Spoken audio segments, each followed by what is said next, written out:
The International Olympic Committee applies double standard policies when it comes to Israel. Most recently, the IOC defended the participation of Israeli athletes in the 2024 Paris Olympics, following numerous calls from several sports federations, human rights groups, and lawmakers to ban Israel from participating in the upcoming games over the atrocities that the Israeli military is committing in the Gaza Strip and the occupied Palestinian territories. You see, 4 days after the start of the war between Russia and Ukraine, the IOC called on all international sports federations to exclude Russian and Belarusian athletes from competitions and to cancel future events in Russia.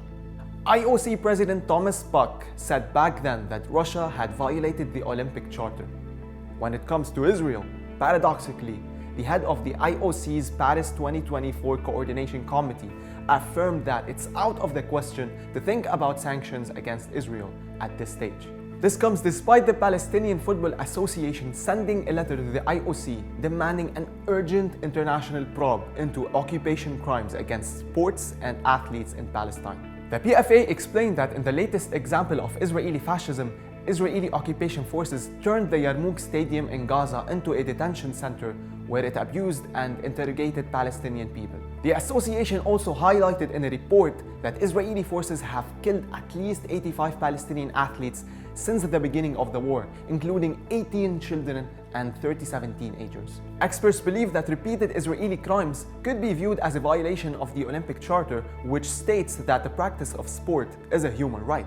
When asked why Israel was not sanctioned over the war in Gaza similar to Russia, the head of the IOC's Paris 2024 Coordination Committee claimed that the two wars were different situations.